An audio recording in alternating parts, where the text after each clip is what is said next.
Là, cette affaire de légende, c'est comment? Qui est légende et qui ne l'est pas? Surtout bito bandana wana ou bien to bandana parce que ça vague. Surtout Ouais, il faut qu'on souhaite aussi qu'on sait que les problèmes. Pour nous, comme tout le monde a yeah. bah, monsieur, nous, on a Jean-Marie Samba Lobby, c'est pas tout le monde qui regarde ça. Yeah. On a OK. ce là Yeah. qu'on poser, qu'on situer les problèmes, qu'est-ce qui se passe? Ouais. Na toile, Jean-Marie Kassanga alobaki que non, notre artiste Fanjo Fali Ipupa azana no légende te parce que nano a apporté et loko mon côté na katia musique comparée tout bakofi na babato mosusu ndenge ezalaka so na senti mon na comme un peu sec au limbisi. So bref, yango wana. Alors, asalaki moi makomi na ye ndenge ezala kaka ya koloba que non, l'artiste Fanjo Fali aza légende te. Apesaki ba raison na ye. On a vu Mokobe réagir, on a vu Kinani Nati Lokole aye ko réagir, to moni ba réaction ya batu kili. Sikoyo, eza ndenge kani. C'est comment? Bon, déjà, Bibi Waifa, merci d'abord pour cette question. Moi, personnellement, nazo sepela na débat oyo parce que eza quand même na moi sens contrairement na ba débat petit bonhomme akobala Didi ou pas nanda kubakangeli ndenga tambula na Didi ça quand même eza na raison d'être parce que débat oyo les gens ne nous détrompons-nous eza ba débat et salama na esalamaka na États-Unis na France na Jamaïque et ça l'aimera toujours. On a sepeli quand même. Nous, biso, nous avons une petite chance. Yeah. Toza na ligne ya culture oyo, to se prépara, to bonga maka, to aborder kutu ba sujet oyo. Pour mon sujet oyo, c'est ça qui polémique te oye kara, au bandolo banayo, les légendes de la musique congolaise. Yeah. Comment on prêcher dans le désert. Et je prends déjà ça va tout lobby déjà non ça va pas néné. Donc Naza na période il y a toute une campagne en croisade culturelle. Naza na croisade culturelle pour prêcher les incultes et les païens de la musique congolaise. Parce que débat au niveau que nous comprendre que un Congolais tous a une notion de la musique. OK. Bato baza supposé baza la élite. Baza ba élite ya bar na ba verse na français. OK. Débat où il a que les politiques congolais balandaka makambo ya musique de prêter. C'est même choquant. Aux hommes, un jeune comme Segibouya, celui qui a suscité la question. OK. Otali Nati Lokole, Nathalie professeur Sambe Bokolombe. Yeah. Franchement, j'ai compris pourquoi Nanga Zagi na facilité à rejoindre le territoire na mboka na biso. Ah bon. J'en veux pour dire quoi? Yeah. Cette histoire, il y a légende photo fixée à la base. Dis-moi ici, awa, on est connecté, tu es Voilà. Dans l'Obaka déjà, aussi longtemps, Fali Poupa arrosala na date T. Yani. To bungama, to rozwa buzz, to rozwa buzoba, to rozwa naba débat inutile. Na l'Obaka yamu. Et likambo o ya légende, eza monko ya biloko de ba débat inutile, juste pour faire perdurer un artiste en mal de date. Oh, vraiment? Je vous dis. OK. Nazo loba devant témoin. Yeah. Mais bien mouton di mangate. Yeah. Ntito loba lelo boy. Fali Poupa depuis abeta yu arena nazo caché na été. Ah bon? Je vous informe. Yeah. Ande. Mouton benga nga tenta go finga nga mais je vous dis neti Fali depuis abeta yu arena nazo caché na été. OK. Je vous dis. Parce que musique est dans la réalité, les showbiz dans la makambo belé, surtout artiste ya contrat 360 contrat ya tournée. Contrat ya tournée eza contrat ya concert te. Wana tokoya. Bref, oyo tozomona lelo, préparons-nous à vivre les pires. Aussi longtemps, Fally a annoncer nanu date ya Stade de France T. Tokozwa buzoba, tokozwa polémique. Na sepeli na likambo, ça justifie même rigueur au nazaki nango contre mon grand frère Kofi Olomide. Parce que na banane koloba Kofi Olomide ba sorti médiatique ozo sala ozo la moussa un cadavre culturel. Fally qui n'a pas de date ozo PC polémique ezangela tina, alors que aujourd'hui tozana 4 artistes bazana ba biloka minene. Héritier Ferre Kofi Wera. Na ba quelques conseils ya ba Bozi ba Blaise Boula ou pour soutenir. Donc il y a un moment où on reproché Kofi qu'il n'a pas joué son rôle. Il y a ambassadeur de la culture. Parce que Lelo, Fally n'a rien à faire. Donc Fally Lelo na musique à ça là, moi na monsa lia ki mbongo ni Minerval. Vraiment. Comment ça? Et ça lia qui c'est un cadavre musical. Et ça lia ki mbongo Minerval. Alors banako sabano kokenete citoyen oyana ete mbula lelo classe ezate baloba donc yé abono l'examino D'où vient ce débat inutile et empire du mal?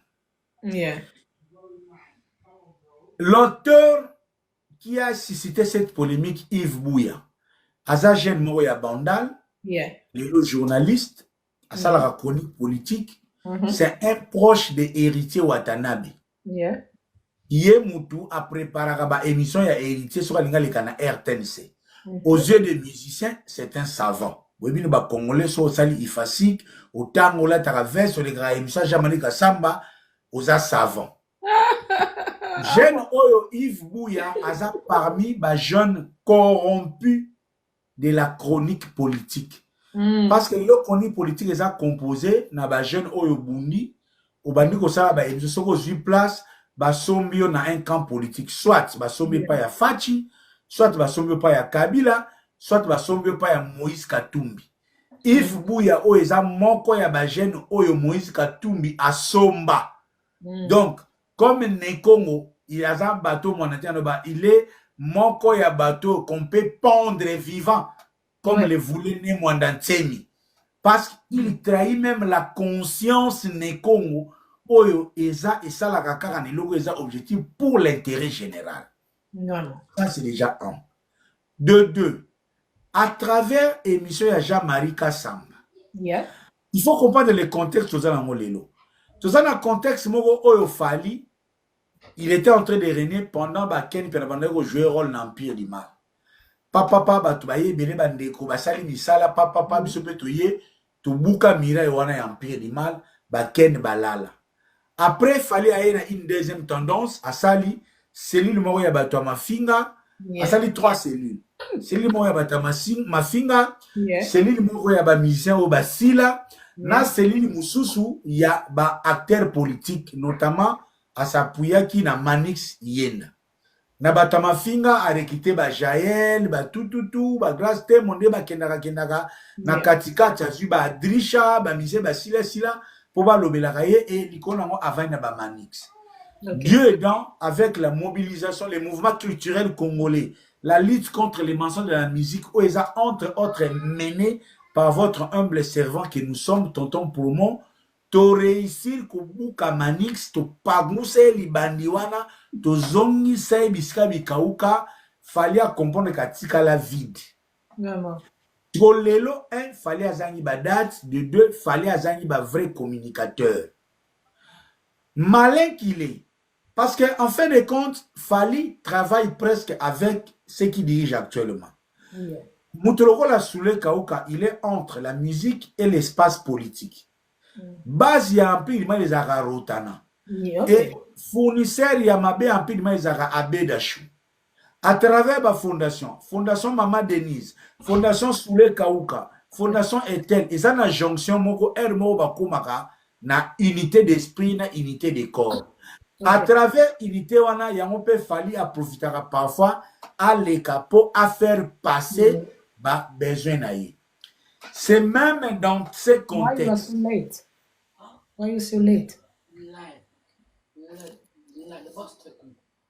Parce que fali aza genre ya bato yo fali aza lokola mutu moko asala coup d'état arekitaka des bons communicateurs. Et depuis 2 ans biso to ya nango ya mwa koloba koniki ya mayele ekata babano sa buzo baba aidor ba mumba ya balala fali so comment koluka ko mata échelon aya na ba cadre ayebi ke bato lokola ba Zakari ba sila na crédibilité ba bosser même peu crédibilité comme remise en cause. Il est tenté de faire régénérer une classe oyo obana kolobela ye.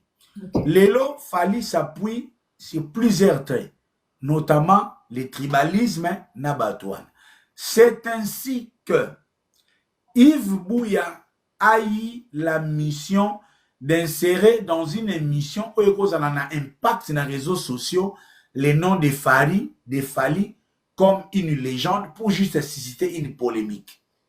Derrière cette polémique, ce qui va tonton pour moi bazate, bato bako barré babilo côté et tikalika rabongo comme une idéologie dominante pour Eleka. Yamana sko au cours de cette émission est normale. Et comme il a parti bazo vanté bandal. Les warriors Yves Bouya profite maintenant pour côté lo konae. Et azo cité ba musicien au ba valoriser bandal atangi Kinke Seri Menea.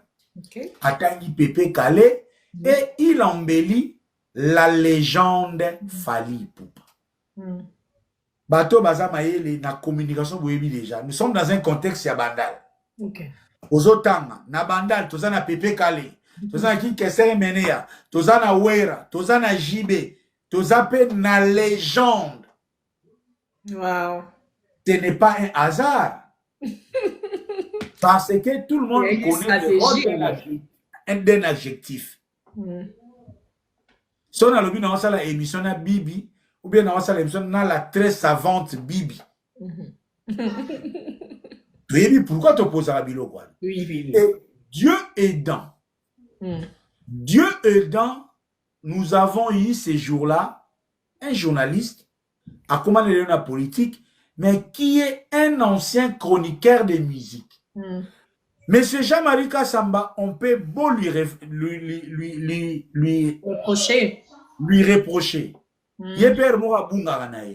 Mais dis-moi, ces jours-là, Jean-Marie Kassamba, il était du bon pied. Jean-Marie Kassamba Zanan, Azaba Mbokati Obaye Poto, Jean-Marie Kassamba mona kelo la fanfa sumbi, mutananga fanfa sumbi limbisanga yoza mutanga limbisanga mais mutua uti fresh makabe yaka mwanga aleki transition na kisasa aye poto ya tongo. So Jean-Marie Kassamba avanda na basuzi kaseya. Jean-Marie Kassamba ebi kofi ya revers, kofi ya galère.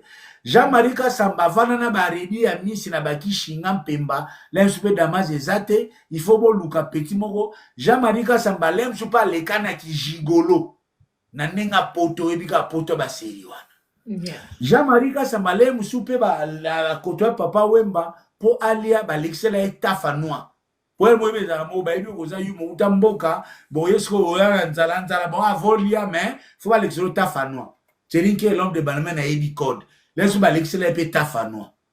Donc à l'écran na télé sud amona oyo nyonso fali asala lelo na mutu ya shama ya Jean-Marie Kassamba amona papa Wemba amona Youssou, amona Angélique Jo pour asala na télé sud les alaki une radio une télévision panafricaine amona ba grand ya Afrique so biloko nyonso o fali akosa batu Jean-Marie Kassamba talega lokola koko ntiri webi fimo boya bula bon on peut exemple moni Kofi Olomide ndenga bali lobo ke atiki pena ki bula atiki ki ndumba surtout so Kofi na ba 90 ans atiri na azwi na retraite na kindumba sozo sa kindumba yo bang sa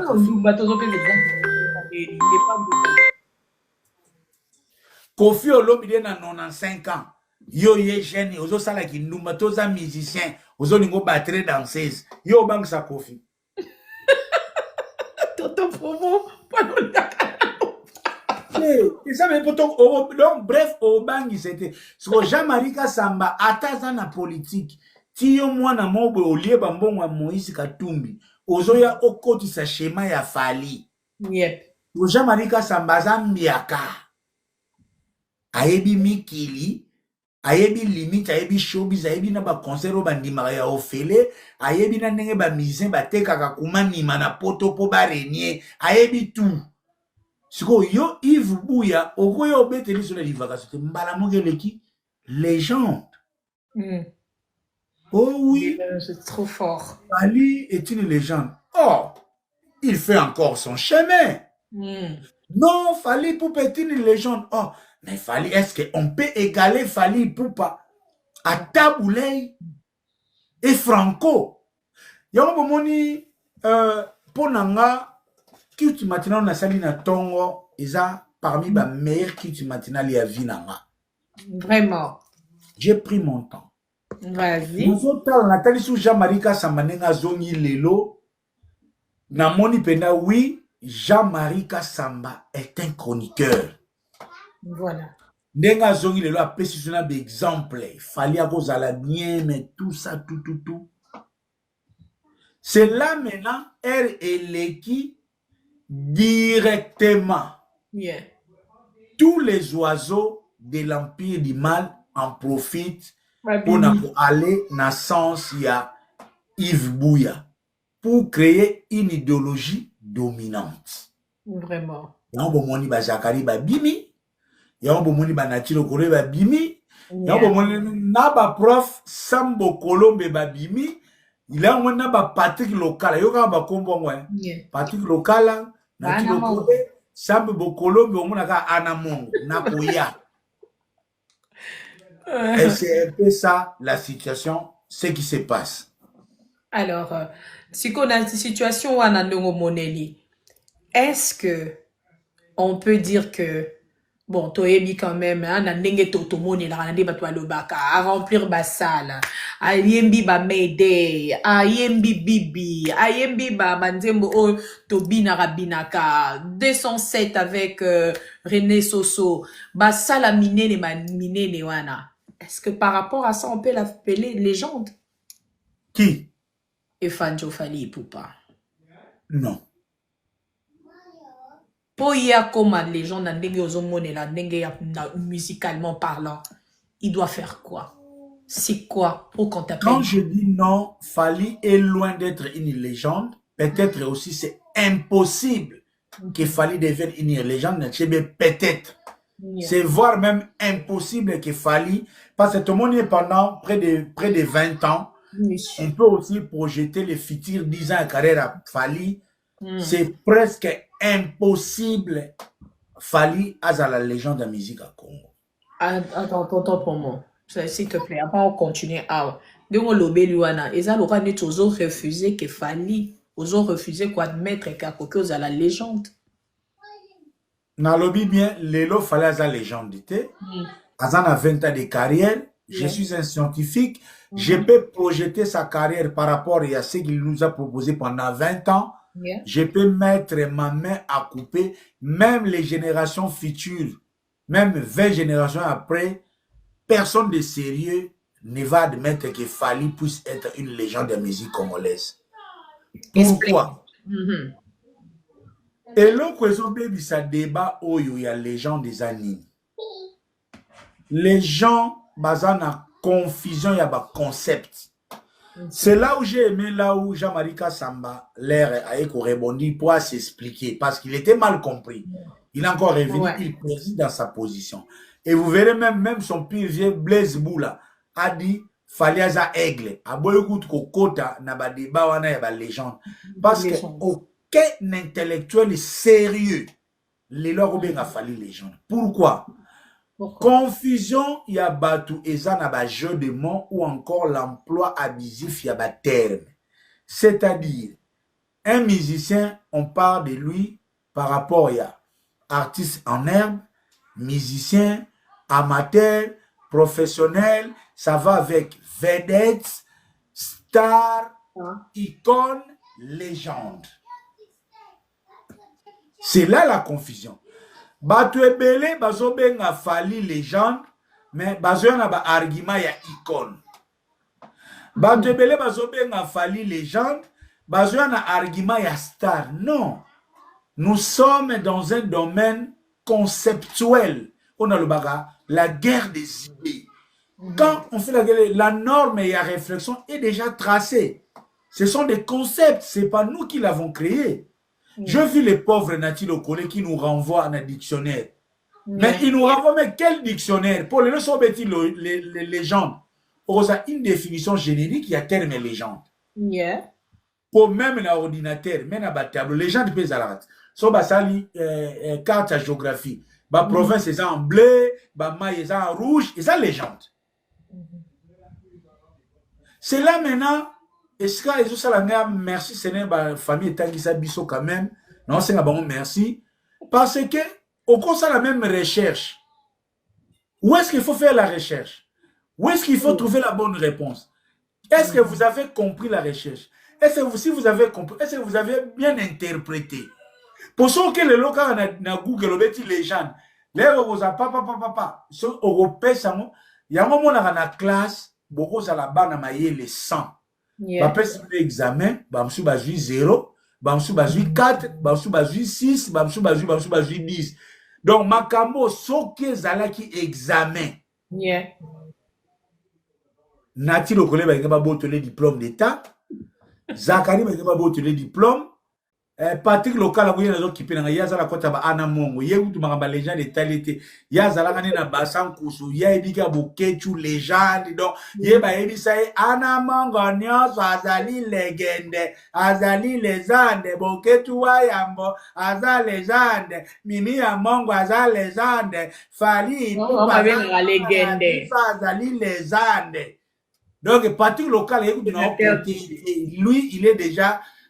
Azana virus oyo ya babengango le tissu tribal. Donc yena mutu na ye il voit un mutu moka uto beta di do ye ko parti local a zone di maté mutu ayembi 207 millions de vues bobenge les gens te po ba yebisa ka ye parti que local ko kenaka kisasa ko komaka journaliste lokola bolo wa bontsapa ndeko na yo boketwa leka ndeko na yo fali pupa ikuna do yena mutu na bika fali légende you don't say hors compte non compte vraiment. Cet emploi abusif yabamo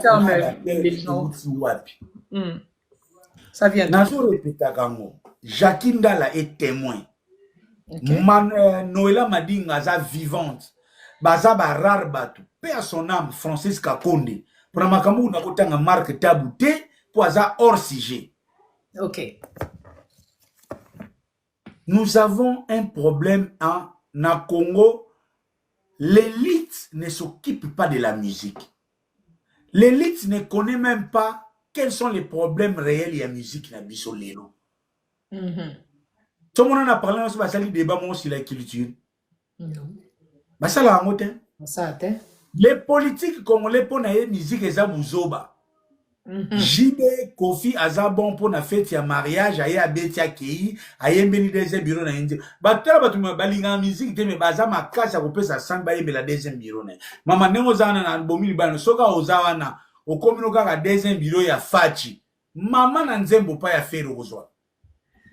Aux hommes, ton exemple, hein? Hey, c'est ça le mal congolais. Ok. Sikoyo, quelqu'un comme Yves Bouya a évité que ça la différence entre une vedette, une star, icône, na légende. Yeah. Pour nous, c'est la plus simple. Yeah. Vedette, aza muto a yebani. Yeah. Aza na période na coin na emobwe, ils a limité quelque part.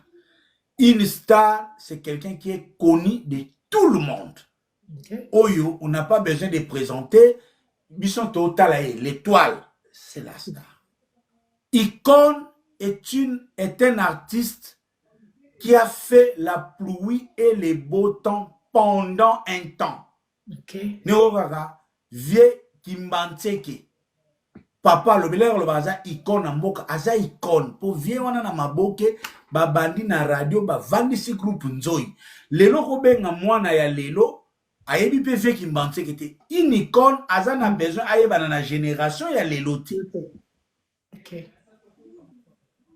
Icône a régné et c'est là où je donne raison à Jean-Marie Kassambalobi que même Johnny Hallyday aza légende te Johnny Hallyday a cause à la paix icône.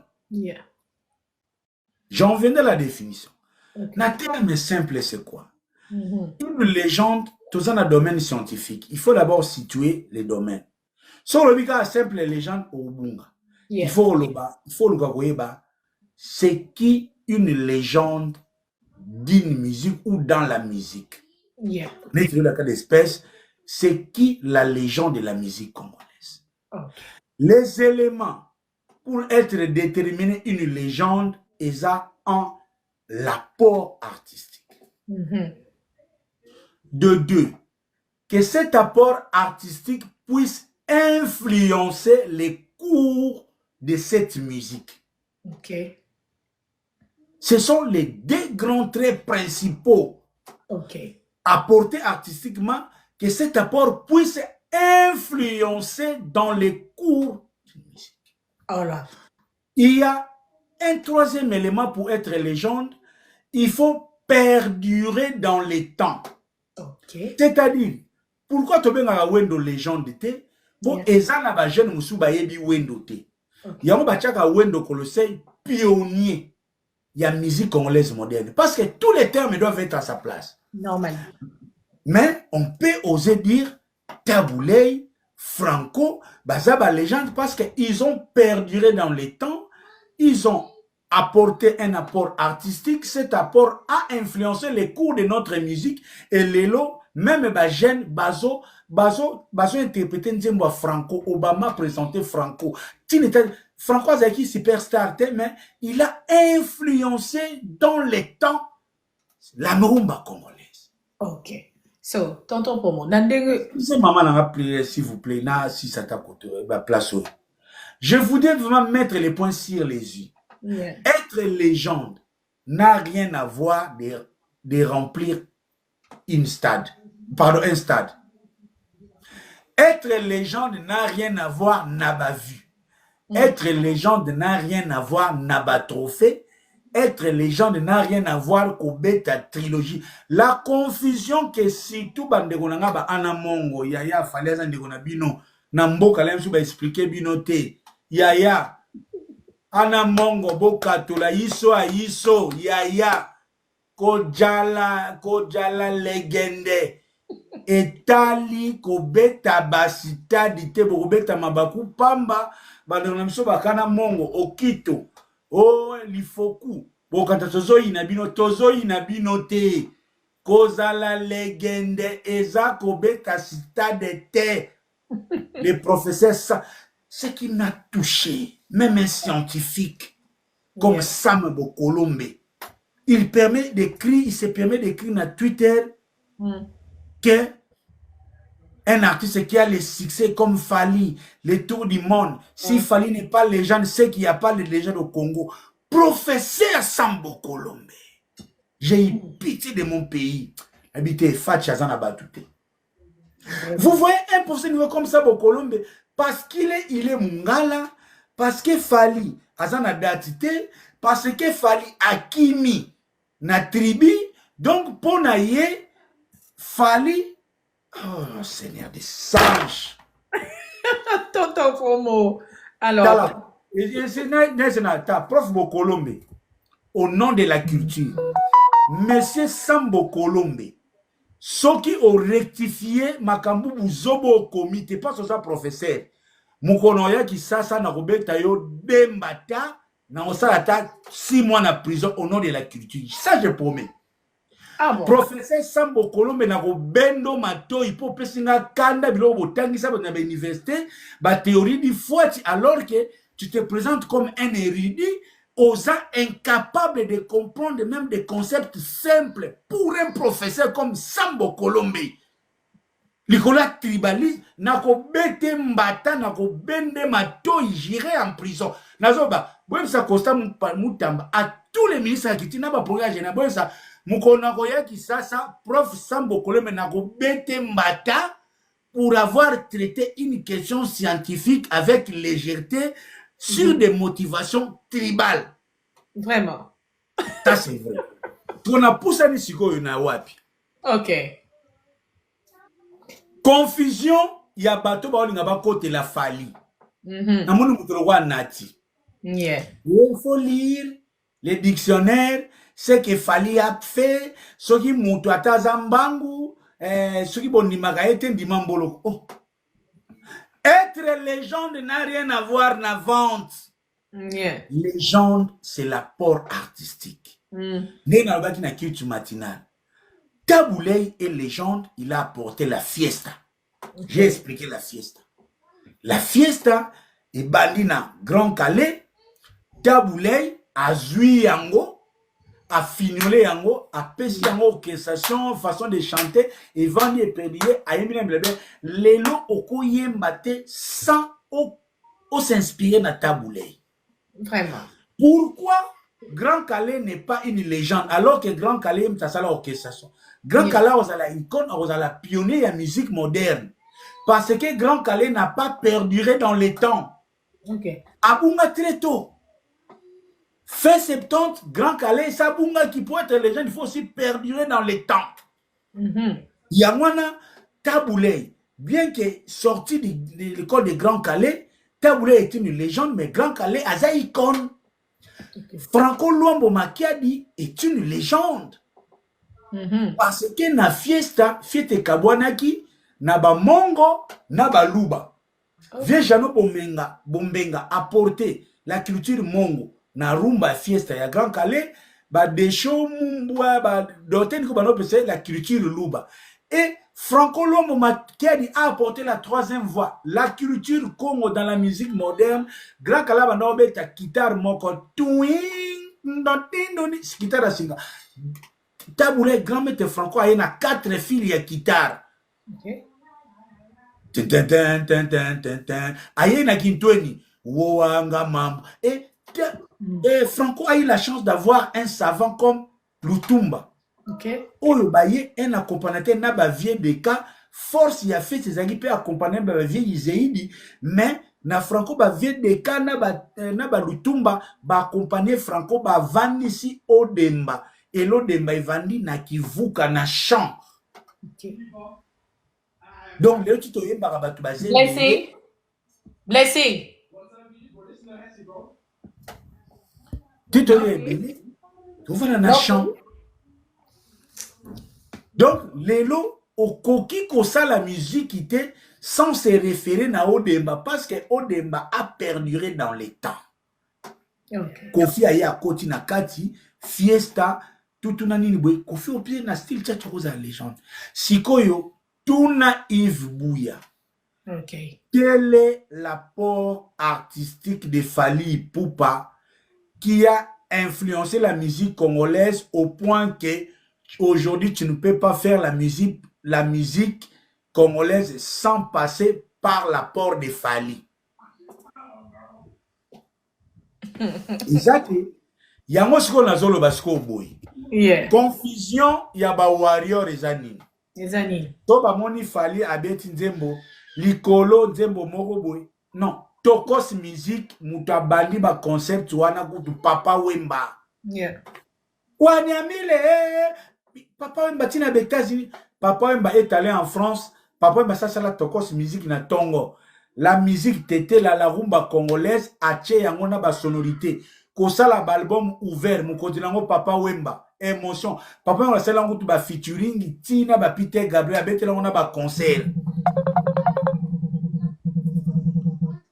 Abetela yango na ba concert.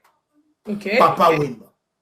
Jibe kutu kwa jibe ou walinga ba finga. Jibe awana fait de l'amour. Nanzembo a Jili. Jili nangaye. Sinistar, Masaba Yusufa Arapa. C'est pas ta force, c'est pas dit. Basangi si rumba. Masaba Salango, ba Fatima Sia, ba Salango, ba Kalem. Donc, ba nakuta ba rappel si ba Fatima. Ata Boboy, je m'en fous. C'est déjà ça, c'est du tokos musique. Pour les gens, mutaïbe loko, apesango komo musubo pesango ye. Et ça y donc, avoir des sonorités rumba, au bakisi basson et libanda, ce n'est pas le propre de Fali, ce n'est pas lui. Il est sur la voix de Papa Wemba, Jibem Pianabana, tout ya rap. Et ça y était. Siko, dans le bata, nazaka kota ba port. Yeah. Artistiquement, Fali n'a aucun apport. Ah bon? Consistant. Parce que la musique, il fallait à Zobeta. C'est du tchatcho, copie à tchatcho. Plagiat même, copie, plagiat. N'appelez cet exemple. Il y aurait quoi à dire? N'appelez cet exemple. Ok. Tchatcho est fondé. Au moins, il y a une Kofi, balongolé comme légende. Parce que Kofi n'a rien créé, non. Confiance de ça, on a Kofi Zani. Kofi, il a pris partout pour faire du tchatcho. Azui rythmique, il y a tendon. Azui unisson, il y a Odemba. Aye, a multiplié en haut. Na ko clouner ba voix.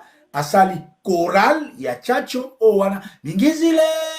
Bayaya, ningizile. Choral, wana. Azui a quel en bon. Kofi, azui, ba transition. Il y a taboulé. Pour taboulé, m'tazaki moukondi. Taboulé, n'zembo n'ema qui de tout droité. Francois Zana Banzembo Asali, par exemple Mario, ils ont monorythmique. Et qui et qui libella. Ok. Mais taboulé Zana Banzembo ils ont une transition. Et bah il moi qui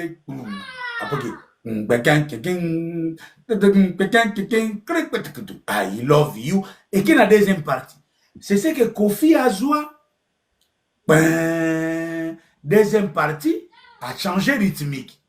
Okay. Et Kofi Olomide a apporté du Gilles Ecclésiaste texte. Et puis, na Elenya Kokota Nanzembo. Oyo bantesa. Na ba yuluma biala bazalaki na ngone banilme. Ba pesa ki yango vraie dimension. Kofi mta pesa yango vraie dimension. Onya. Amour, amour, amour, amour. Nanias.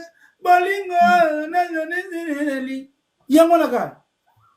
Bibi, bibi. Eh bien, y'a amour. Mede. Donc, kokota nanzembwana. C'est Kofi, c'est ça les tchatchos. C'est ce que Fali est en train de faire. C'est ce que Fali est en train de faire. Sikoyo, mutu oazo salaba plaja. Qui a un apport, aucun apport oyo et influencé musique. Le seul grand apport il y a Fali au tout le monde la musique, il a réussi à voyer ma bêtise sans ba kange na commission 106 censure. Ah bon? Yes. Ça savais pas? Beta ngae automatique. Holanda niame kanga niame bina niama. Ah. Les fait. Il y a sentiment. C'est ce qu'il a réussi. Est-ce que Nzela Yemokwa Banana Landa Otilelo? Ça fait 4 ans. Depuis pas Nati à la Parandai, que Bissonio Stokuma na autotune, Nana Landi autotune, à part Yemo. Tonton promo. Donc, Fali Poupa n'a aucun apport artistique qui a changé les cours de la musique congolaise au point que Lelo, si tu veux faire la musique, copier Fali Nenga la poudre. Ce n'est pas un apport artistique. Copier Nenga Fali à son chaîne YouTube, et ça apporte. Copier Nenga la challenge na voiture, et ça apporte. Et je viens ici chiter. Okay. Fali le rata beti na stade de France. Moutou, si Taboulé déjà ici à Fungula ba les concerts en Europe. Okay. Na 73, Taboulé joue à l'Olympia. concert retransmis en direct na RFI audience Bamindele. Vraiment. Donc, ce qu'il fallait à Betty na Bercy, il est sur la lignée de Taboulay. Ce qu'il y a à Betty Stade de France, Azaka na lignée, il y a Taboulay. Wana eza ba performance oyo salake toko bengaye icône toko bengaye star toko ko employer mon légende na Fally juste pour un besoin stylistique. En bon français, on peut dire que Fally a une carrière légendaire. Ah, là maintenant on est en grammaire. On peut dire Fally et Ferré ont des carrières légendaires parce que la musique na biso, ça fait 20 ans, des jeunes, ils ont bloqué succès de la musique parce que la musique, succès, ils ont succès il y a 10 ans. Ok. Ça, légende est comme il faut utiliser ici comme un simple mot, comme un attribut pour embellir la communication. Ça n'a rien à voir qu'au soit légende comme na sens propre. Nenge ba yambake pa ba mikalane ba mo legend, légende. Ça c'est pour embellir. Na ko benga faire légende, na ko benga légende, c'est pour embellir et ça pour le style. Ok. Mais au vrai sens du mot légende, il y a musique. La légende, eza Lola, Fally aza mabele, ba okutana kate. Tonton Promo. Waouh. Tonton Promo, c'est chaud. Et ça tellement chaud. Vu sont les pétroliers, aza, batutu, ningani. Bon, bref, Tonton Promo, avec tout ce que tu nous as dit là.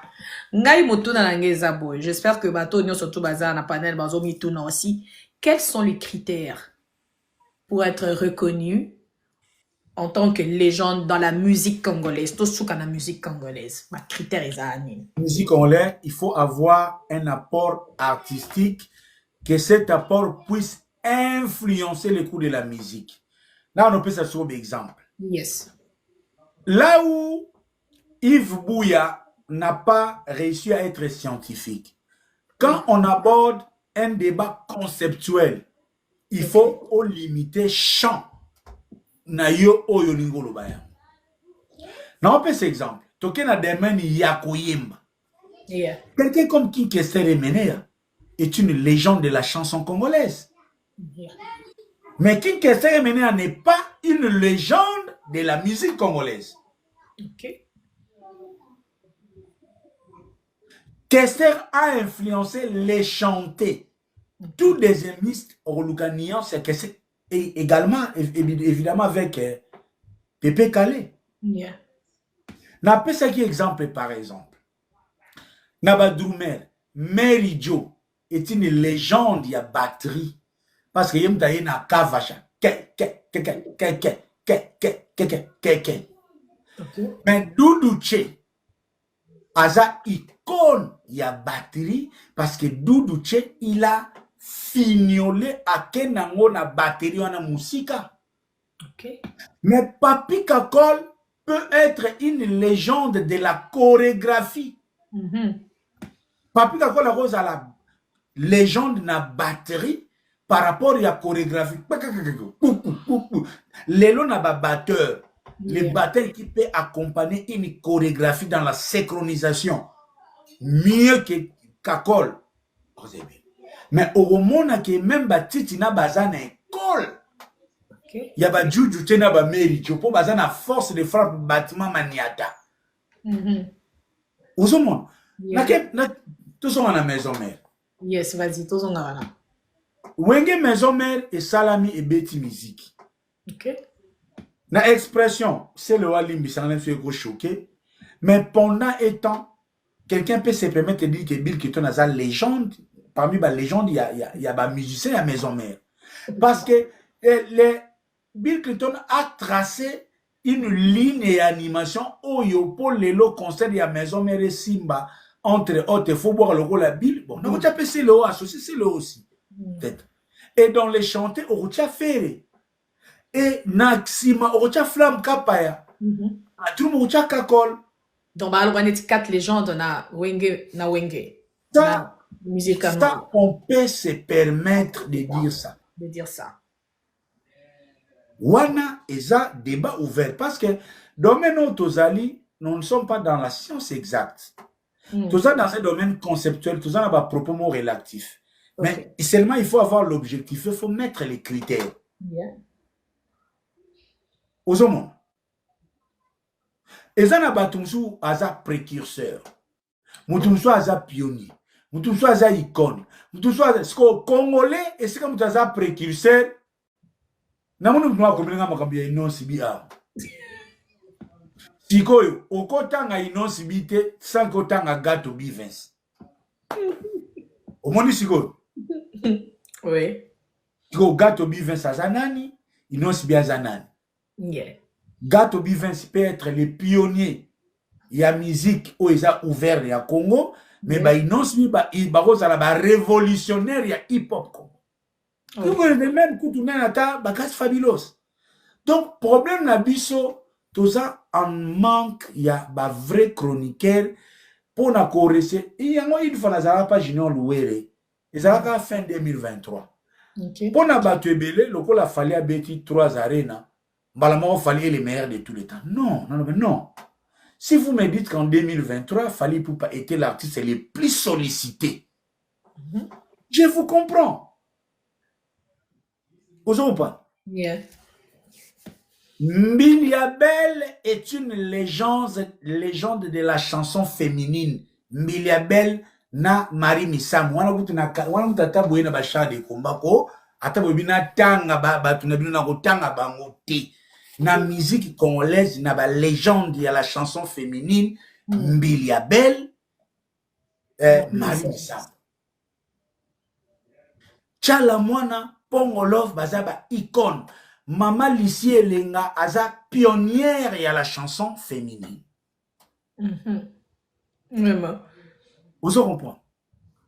Cindy Leker Lelo aza la gardienne du temple de la chanson féminine. Ok. Encore que est-ce qu'elle garde très bien le temple? Parce que okoki koyemba te nzembo ya mukili sans se référer na Mbiliabel, okoyemba nzembo ya nzambe te sans oleka na Marie Missam.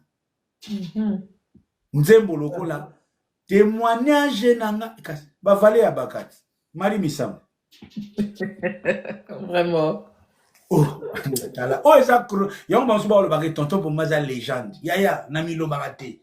Mais chronique musicale. Oui. Parce que Maman Mbilia a tracé nzembo lokola Nairobi, Mbandananga, Esuyo wapi. Tito za lelo musicien moko te ya mwasi ayembi nzembo et faire vibrer biso pe to bini yango bongo. Yeah.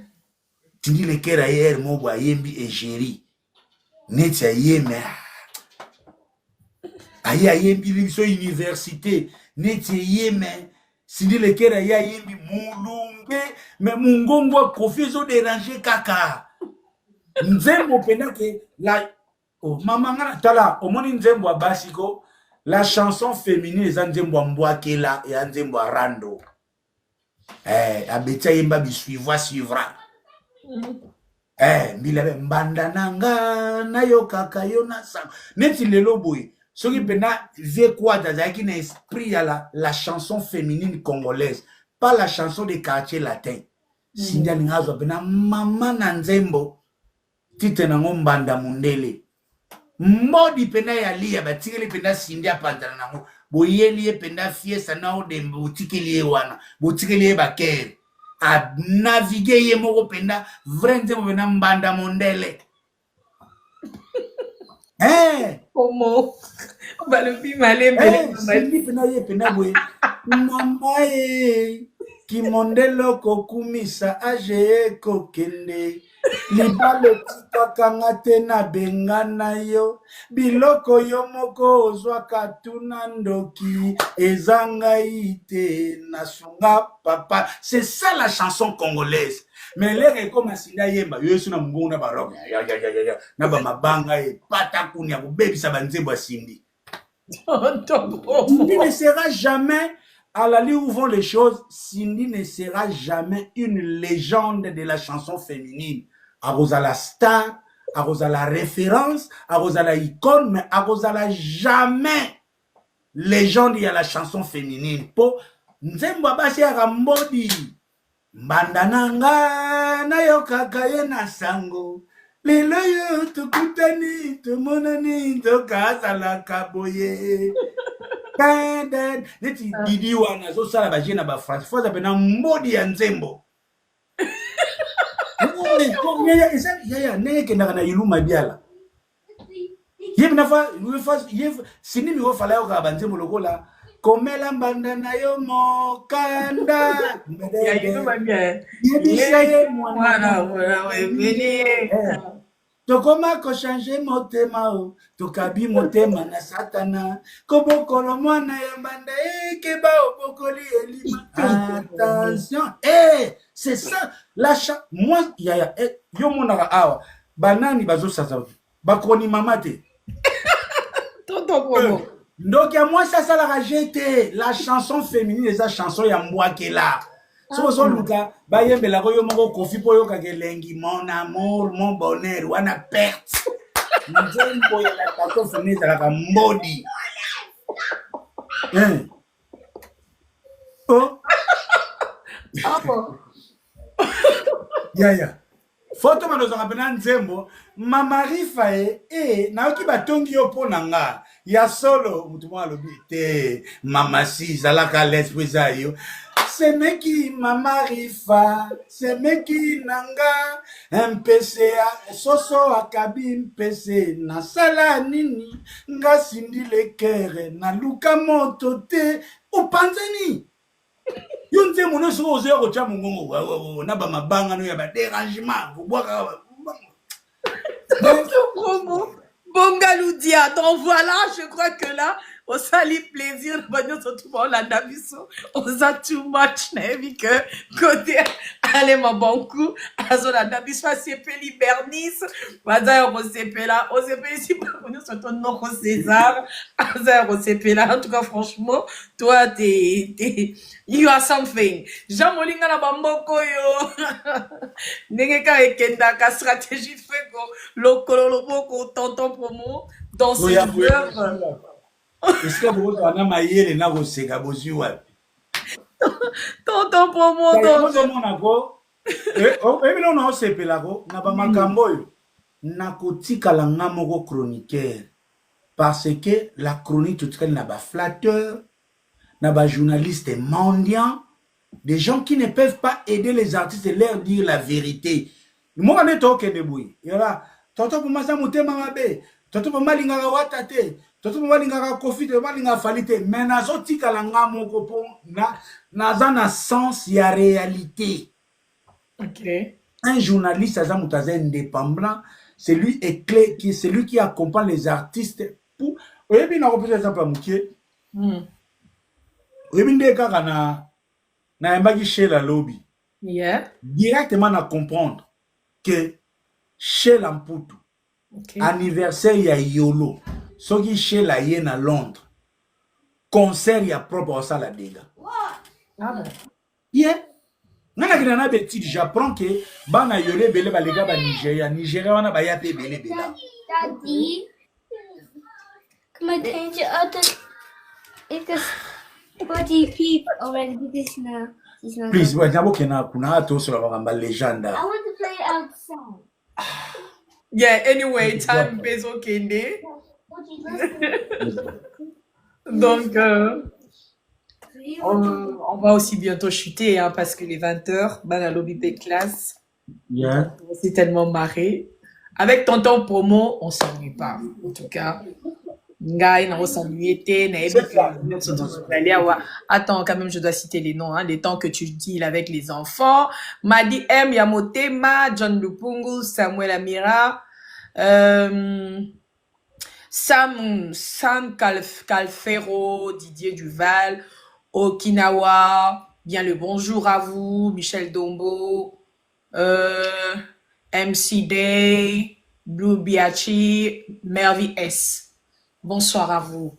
Alors, tonton Promo, on continue parce qu'on va bientôt chuter grand L.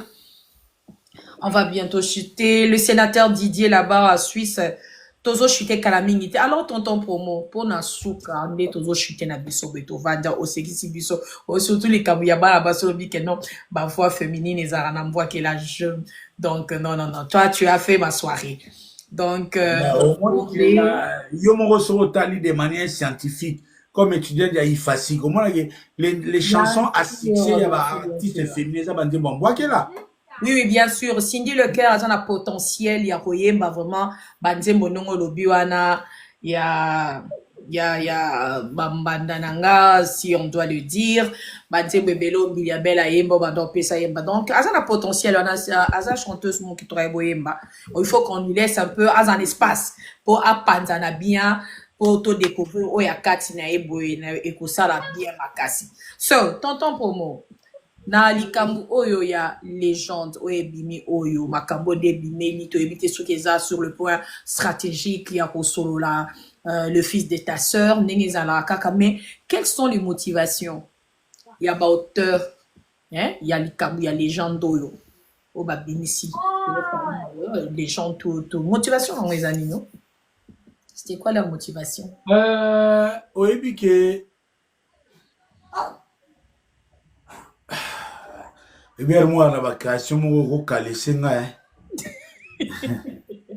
Non, on aimait comprendre parce que du coup, comme ça, Binikara, légende. C'est sorti. Moi, les gamins, il y a débat oyo, et comme il peut y avoir motivation plurielle. Voilà. Au moins, il y a la guerre, il y a des gens qui font les business na guerre. Ok. Bah, toi, solidarité, qu'on va auto-frapper, mais sur la guerre. Ah bon? C'est la motivation. Quelqu'un comme Nati Lokole, il a intérêt à côté là. Hey! Go out and close the door, please.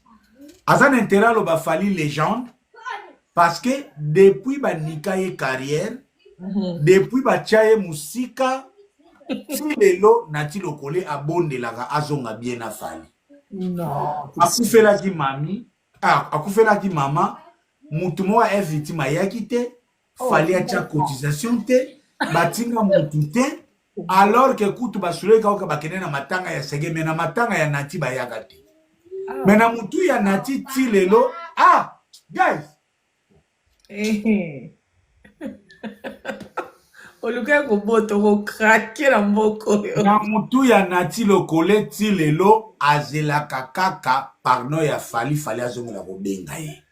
Ah bon? Et c'est l'occasion. Le rôle à débat est ça, AYP a apporté Pierre Naya un argument pour l'herbe routine de la famille. Nati Lokole, écoute, tu parles au bas qui a. Il rappelle à les bons vieux temps. Mon ami a une motivation. Patrick Local, Aouta Mboka, Aouta Pabangala, Nega Falisa Kosa Biso, Azane Moutanioki, Bachaye Anamong.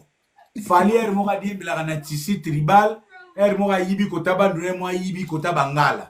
So Patrick Local na mutu na ye kaka talaka mutabeta yu arena yika ndeko na ye ana mongo ifacha epwa. Okay. Louis France. Encore mutabandu lusoga tanya sisi classe. Yo yebsini. Voilà Camille l'esprit. Yeah. Ala ti vesta chema niet. Yeah. Voilà ce que Louis France a omonaga fali légende. Vraiment. Biso kuna nioki, biso kuna donc de tozo kendeka kuna kwa munt en tout cas biso bako simba biso te. Prof Sambo Colombe. Yeah. Anamongo. Petit na biso. Et na esa lomobo observer au-delà ya babakali. OK. Fali nenga zana azangi date boye. Première base na eza école na Subasma tribal. Komona kofente bakanja ya kotalanga na rep. Jarka ke to sala film msu ya bakanja turo yo kosekwa monde babetaka yo filmu.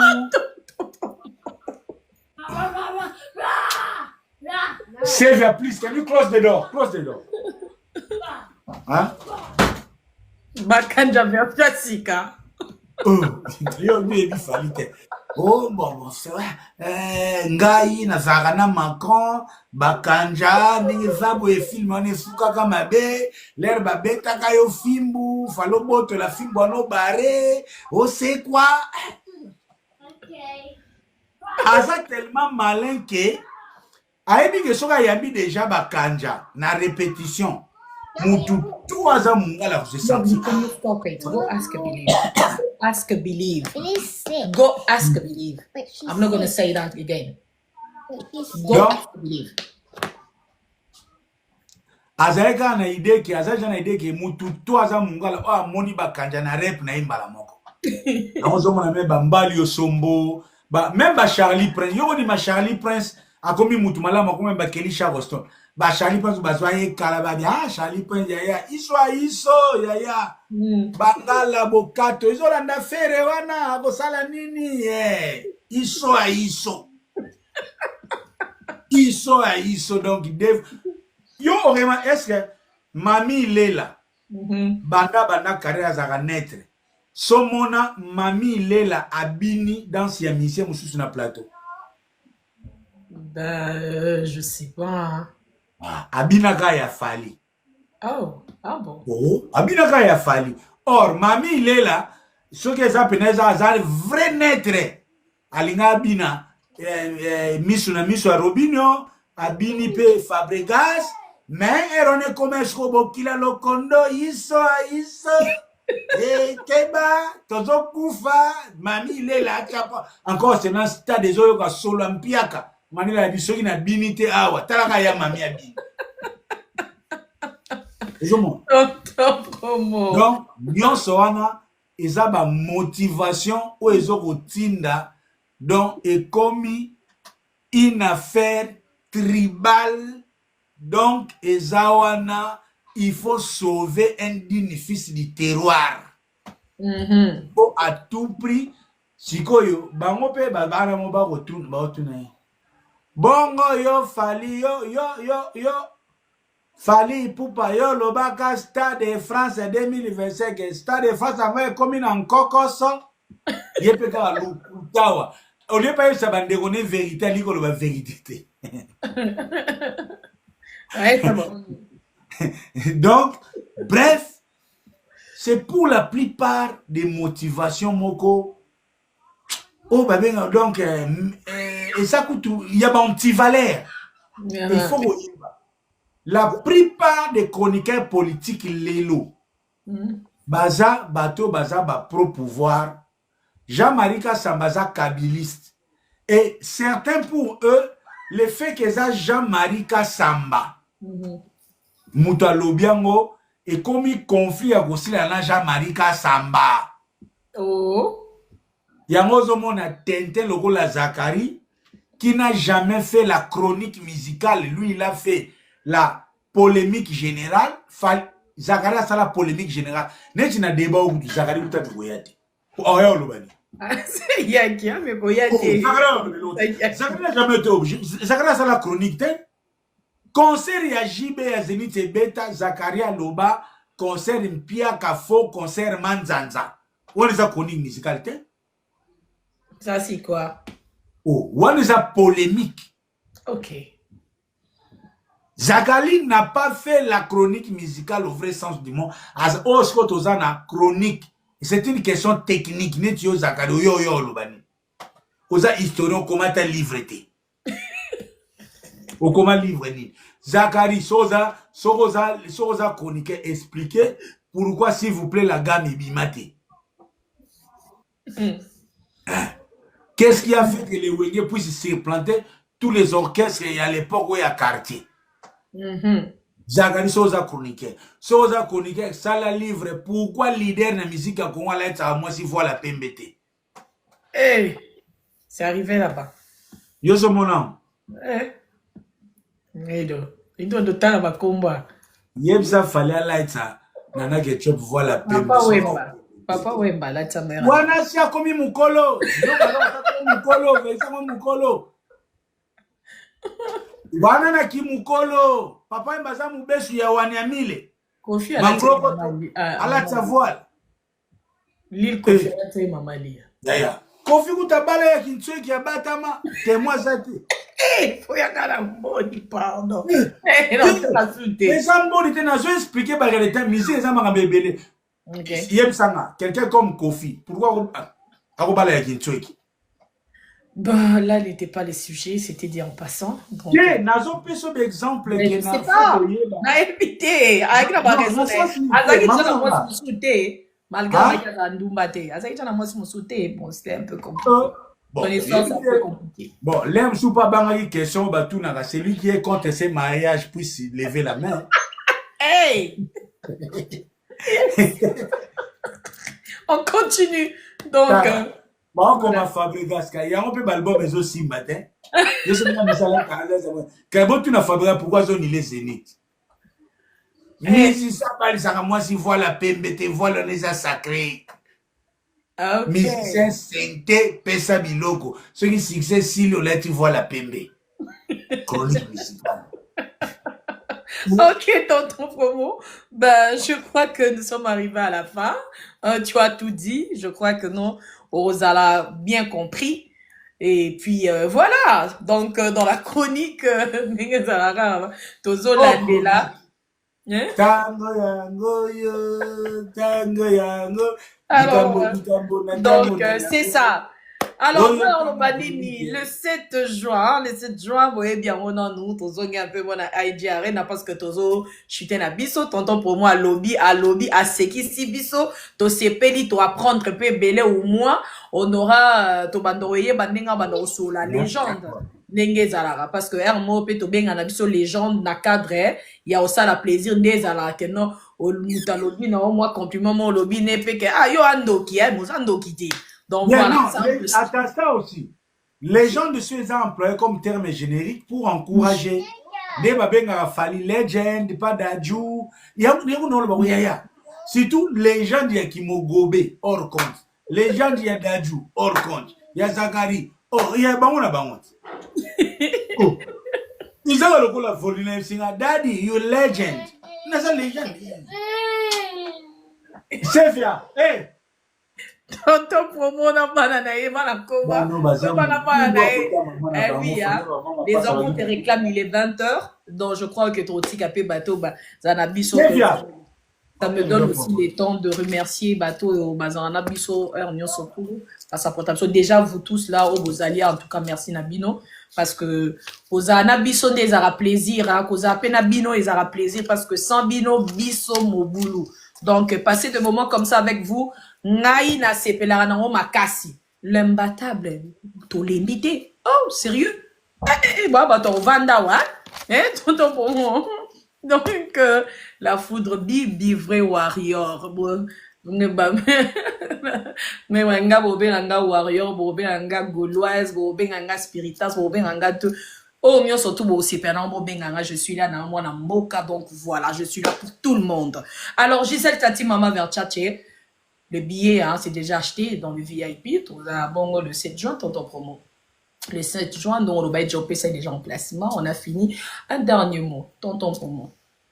Dernier mot. Moi, je dis merci à toi. Bah, chez nous, bah,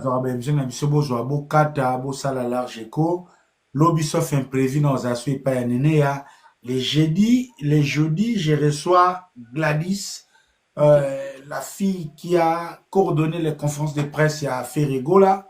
Okay. Parce que Migolo toujours évité Bama Bata Rouge, donc ils ont ça la peine bien. Jour là, tous sur les dernières lignes droites, il y a ING Arena. La semaine où il y a concert, il y a Ferregola, et vous avez la spéciale Gaulois. On a Bernice, on a qui plateforme. Parlement des Gaulois, on dit des Gaulois. Si vous avez un bon communicateur, vous communiquez. Si vous avez à dire, à faire passer vos messages, dans le cadre de bon, on a bino na liaki bon, on a bino, na zong c'est le bino ango, na woyamba yo, n'engeza par rapport. Et ouais, il va tout nani. Nino. Bazunga la présélection ya équipe ya promotion ya Weret. No way. Oh, Nuyaya. Babengi na bango nga mais to soli pe tout, on est d'accord sur les principes mais nazo banga kaka. Oh! Est-ce qu'on s'en parle nini? est-ce que ekokoma lokola Mercedes ya Burkina Faso te tala mboka lia na 505 akende Kisasa tuna Mercedes babeta ye mbata. Non, yo zo banga nde wana. Osala ye ni po banga zela non. To koma déjà famille. Loba kaka, loba to yo. Tala oyenga bato balekaka stratégie na kwa nga wera na banga ke fort yangiame. Banga ke na nini? Osala ki ni stratégie trop yangiama. So nazoloba est-ce que o eza ndenge na belelaki Gladi atindi babenga nga est-ce que eza vie yemo. So nzi baki nani atindi babenga nga babenga kaka no tonton promo projet ya faire ya we pardon. Ya wera le 18 octobre il y a un contrat juteux. Nazoloba est-ce que ils vont exécuter. Vont exécuter en mot. Nengo lingelaki. Comment lokola Mercedes à Burkina Faso te. Yoka mboka lia na 500. Ya wera. Yangia matenga na to yangia mati boto ebite to chaka lisu likola lisu bon. Bah je sais que ça va bien. Mais ça a un problème te. Et ça la bien plus bon. Tu es prêt parce que le 18 octobre on ozonga suna Adidas avec yangia mais wera bitu déjà on les a déjà katikati. Abomaka mukili na podium na katikati. On les a déjà tout confirmé on ni les a te. Podium na katikati. Angaye. Bongo ba chef Kutimo ba oya na Adidas. Ajaye. Babi musée aza awa musée quel musée? Musée. Oh Kindingu aza. Kindingu. Oui, émission pe wifi discipline ba sengi demande te. Na moni demande te. Vas-y. Ça sali demande. Wifi so bon, so yo OK, bon so yo bon, moi je crois que j'ai fini, je dois m'occuper des enfants, je vous aime bien, je vous laisse continuer. Ma dit que ba bibi opele mususu, ti to sala bui mon appel à chaîne.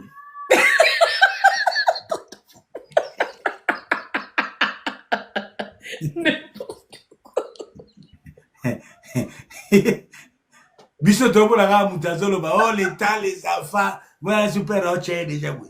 Wifi yo za sibara ba di congété. Era kabeza so boli uma fuba chaobu. Yo ba sali osinité. Bon, boli misang open eza bêtise à suka na osana saga mo talent super wifi na za ba chaebu. C'est la bêtise de Na retire blague.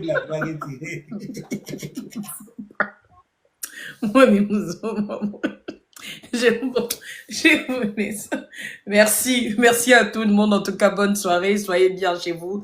De bonnes choses que du bonheur. Moi, je vous laisse, tonton promo. Je crois que. Bon frère. Ah, tonton promo, tu as la focus. Bon, wifi, bon appétit. Okay.